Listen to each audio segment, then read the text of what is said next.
What's up, guys? It's Chris Lowe from ESPN and really one of my favorite guests. I'm Mick Gillespie. This is the Bama Tailgate Show, Bama Tailgate Daily, but really the Bama Tailgate Show as we get ready to talk about the Crimson Tide and Alabama. We're eventually going to get into the start of the radio show. It airs across the state of Alabama on Saturday. So we put the show out. We're going to be at the Floor Bama on Friday night from 5 to 7. This will be one segment that we'll have that'll be recorded. We'll do some stuff live there as well, and then it'll play Saturday morning across the state of Alabama. But, Chris, always great to see you, man, and I get to eat lunch with you when I'm up in Knoxville, and love your coverage. How you been? Hey, Mick. It's good to be with you, man. It's hard to believe we're 5-6 weeks into the season, but it's to me, it's a little bit different than we've seen in the SEC. I think it is anyway. It's I don't think we're as top heavy at the top. I really don't. I don't think there's one team. In 19, you could point to LSU and say, well, they're clearly the best team. You could say that about Bama in 20. You could say that about Georgia last year. Probably Georgia in 21, even though Bama beat them there in the SEC championship game.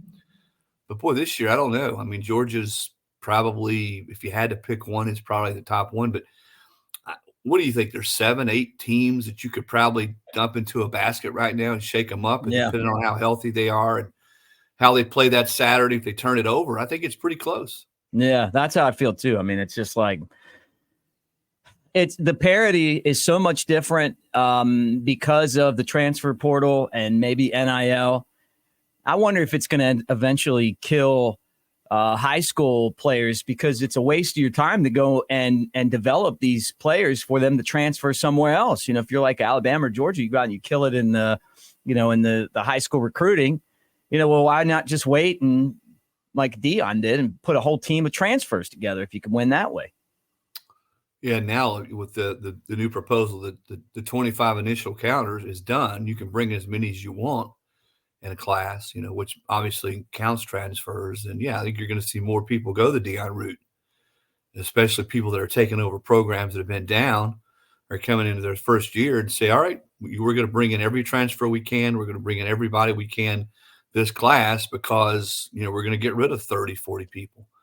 That's crazy. I don't think there's any question that that's going to happen. But, no, it's cut into teams like Bama and Georgia and depth. When I was with Coach Saban a few weeks ago, he said that. He says, listen, we've lost, I think he said 4 or 5 offensive linemen. I don't know that any of them would have been starters, but they all would have played. And he said it's really hurt our depth. I think you've seen that across the country, that teams are having a hard time stockpiling players at key positions. And you're right. I think in the high school ranks, the 3/4-star guy who maybe is – listen, the guys that are great players, the ready-made players out of high school, it's not going to hurt them. The 5-star guys, the high 4-star guys, they're always going to have chances to go play somewhere. But the kid who's the 3/4-star, I mean, you've done a lot of work in the Knoxville area. A kid like Randall Cobb came out of Alcoa, Tennessee. just a 3-iron from Neyland Stadium, and Tennessee missed on him. And he ends up going to Kentucky. And he's played now about 20 years in the NFL. Still going. Those kind of players are probably going to get missed on. And he even did in that era. So think about now with all the transfers and coaches wanting to go get a guy who's played and has experience over a kid like a Randall Cobb that you bring in and have to develop. Those are the kids I think that get left by the wayside in this current era of college football. Yeah. All right. Well, let's start the radio show, and we'll talk with Chris like we do here, guys. So we're moving to Saturday. So like when Jimmy Buffett would say, we're going to the beach, we're going to Saturday right now, guys. And here we go.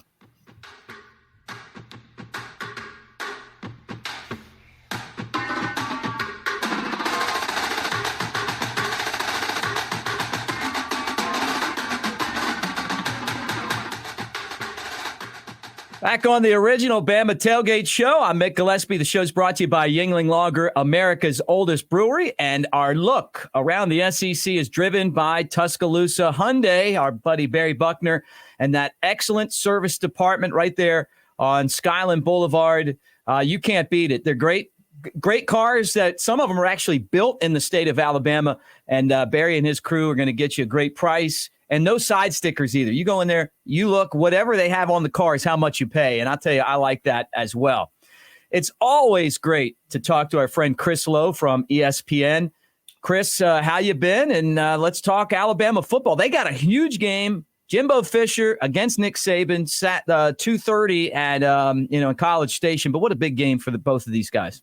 Yeah, and I think there's going to be a lot of big games, Mick, in the West from here on out. There's going to be, because I don't know that there's a great team in the West. I think there's a lot of teams in that division that are pretty close. But no, Nick and Jimbo have a long and at times complex history, and they know each other very well. They worked with each other. They've coached against each other now in several different years. And, of course, there's been that the little bit, what would you call it, a brouhaha a few years ago, 2 years ago. Yeah. Over NIL. So I don't know. Cool? Are they cool, Chris? Sorry to interrupt you. Are they cool? Like they act like it's okay, or you think that there's still some residual effects here? I think they just moved on. The misconception there of guys like Nick Saban and Jimbo Fisher is that they talk all the time. I don't think they ever talked a lot. I mean, they may a couple times a year if there was a reason to call. But I don't think they were pen pals or phone pals. I don't think Nick's like that with anybody, whether it's Kirby. And I think the same way with Kirby. There's some guys that are closer than others. For instance, I think guys like Hugh Freeze and Gus Malzahn do talk. I mean, they're just different types of relationships. I don't think the Jimbo-Nick relationship was ever such that they picked up the phone and called each other every couple of weeks and talked about ball or talked about what was going on around college football. So I think to answer your question, I just think they moved on. Both of them are pretty single-minded, focused guys, very competitive, pretty volatile guys that are zeroed in on what they're doing. And both of them know that they work at really high-pressure places, that their focus better be on their football team and winning and not any kind of so-called feud. Yeah, well, they used to work together. Jake Coker and I do Roll Tide Pods, Elephant in the Room, twice a week. That, by the way, my home studio is the elephant in the room, I guess. But he's talked about playing for both guys. He was at Florida State with Jimbo, and he played at Alabama and won a championship. And he said that they've always kind of had that type of relationship where, Jimbo would go at Nick Saban, and then they would talk about it. So I hope that for both of their sakes that they were able to move on. But a lot of stuff was said, and part of it is just the changing landscape of college football and the NIL and the transfer portal. But what I want to talk about is Nick Saban. You're a guy who gets around Nick Saban. He trusts you. Do you think that Nick Saban is comfortable with where college football is right now? He's not happy with it. I think Nick's shown he could adjust and adapt as well as anybody. And, he may voice his opinion. And when typically when Nick speaks, people listen. Sometimes he gets criticized for it, but I don't think he really cares about that. If he thinks that there's something that he needs to say, he will say it. But no, I don't think this version of football is his favorite. He's not big on the transfer portal. He's not big on NIL being used as a recruiting inducement. I don't think Nick has any problem at all with kids getting money once they get to school.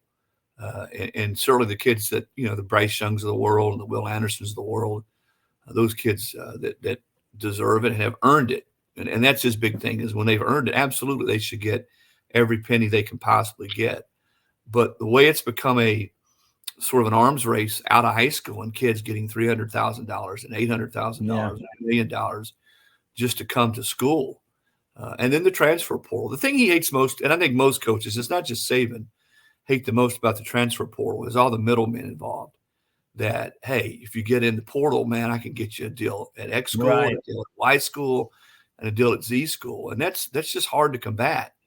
And that's going on all the time. And I don't know what the answer is to it. And I know some people talk, there's a lot of people, even in my profession, who talk about how great NIL has been, and it hasn't been the ruinization of college football. And I agree, it hasn't been. Some people probably overreacted about what it was going to be because, listen, the sports is as popular as it's ever been. People are watching, TV ratings are out the roof. It's already been entertaining. Look at what Deion's done for the sport. And we talked about the SEC, the balance and the depth in the SEC. But I think the problem is what's going to happen a couple years from now. How sustainable is the system the way we know it right now? What's it going to look like? Will there be any structure put in? I don't think anybody has any problem that's realistic. Some fans might with kids making money because we're probably long since due. That's probably long since overdue. Right. That guys, helping schools generate millions of dollars, that he should get a little piece of that pie. And I think we're there, but how to go about doing it? I still think, Mick, that at some point we're going to get into something similar to the NFL where the players have representation and they negotiate. I don't know what percentage of what's being brought in, with TV, all that's revenue. Right. And my opinion, and I think the best way to do it, I'm not the smartest guy in the room, is let the schools divvy it up, that everybody gets the same, if the players representation negotiates, all right, they're going to get 30% or they're going to get $25 million every school. I'm just throwing those numbers out. Let the school decide how they're going to divvy that money up. All right, we're going to pay our quarterback $5 million. Left guard, we're going to pay $25,000. Very similar to what we see in the NFL. But right. I think at some point we're going to get to a system that at least mirrors that. Very interesting. That's something that I've watched Shannon Terry from On3 kind of comment on quite a bit, and and different people. I mean, I don't know how it's going to play out. The system was so broken in the beginning that a player would have his jersey being sold in the team store and then not get any money off of it. And now I feel like we're kind of at the other end of it where it doesn't feel like amateur sports anymore. But that's such a deep topic. I'm glad we kind of brushed on it. But let's kind of focus back on the game between Alabama and Texas A&M. The spread in this game's gone from 7 all the way down to, like around, between 2 and 1, depending on where you get it at. Alabama's still a slight favorite.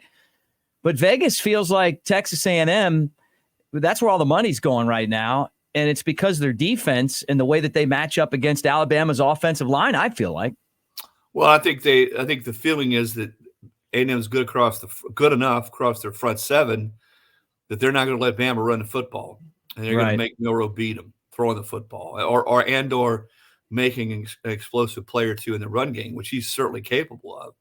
I think that's probably the feeling. As I talk to people around college football, that's what everyone says. And, you look at the spread, I was surprised. And a lot of people remember when Ole Miss and Bama played. I think Bama was only like a 5-point favorite in that game. And a lot of people said, I would take Ole Miss straight up. And defensively, I think Bama played better than anybody would have expected them to in that game. And really, in truth, is much better defensively than anybody probably anticipated outside the Malmore Athletic Center when the season began. They're really good. They're getting better. Their secondary is really starting to gel. They got to stay healthy, and getting Lawson back at middle linebacker, I think there's a decent chance, or at least a chance, that he'll be available to play Saturday. He didn't play last week. That's where they're the most thin. Mick is there at inside linebacker, and getting him back, if he is indeed healthy enough to play and do all the things they need him to do at middle linebacker, that's a big that's a coup for Bama in this game. So can they hold A&M down? Can this be a 24-21 type game? Very similar to last year. Bama wins. I think it was 24-21. Yeah, I think it was. Or 24-20, yeah. And remember, A&M's on the goal line with a chance to win that game. I was at the game late in the game, and Bama keeps them out. And remember, too, Milroe was the starter. He went the whole way in that game last year. Turned the football over 3 times. And I think that's what he can't do the rest of the year. He made some big plays against Texas. Right. But he also turned the football over. And certainly the first turnover in that game changed the complexion of the football game. And that's where I think certainly he knows that, and the rest of the team knows that he's got to take care of the football because, again, he typically has been good for 1 or 2 big explosive plays a game. And I think he's going to give you that. He just can't turn it over. And I think that's the key in this game, is not to give A&M short fields and certainly not to just give them touchdowns. But no, I saw the line, same as you. When it was close to 7 initially, I thought, man, that's way too big. I don't think Bama is a touchdown favorite or a touchdown better than these guys on what's a really tough place to play there at Kyle Field. But as it's going down, it's probably going down more. I'd say some of it is that, what's behind Milroe. Milroe's been hit a lot. He's been sacked a lot. They've given up a ton of sacks. So 5 games in, he's taking a lot of hits. Where is he health-wise? And if he can't play, let's say he gets knocked out or can't play, then there's nobody behind him I'm thinking even if you're the most loyal, passionate Alabama fan, you could say right now, I feel is ready to go in and step in and play in that environment and lead Alabama to a win. Yeah. Final prediction. Give me a prediction on the game. I still think Bama is a better football team. I think their defense is good enough and will force enough turnovers in this game that I think they can win a 27-21, 24-20 type of game. And I still think, listen, we talked about Jimbo and Nick at the outset of our conversation. Nick may not say it, he may not show it, but he knows exactly 2 things. What happened the last time they went to Kyle Field? They rushed the field. It was the first time he'd ever lost to one of his former assistants. And I promise you, he remembers some of the things that Jimbo said last year during Jimbo's rant. He'll have his team ready to play, and I do think it'll be a good football game, but I think Alabama wins. All right. That's Chris Lowe from ESPN, the best in the business. When we come back, more of the original Bama Tailgate Show. Alabama, Texas A&M.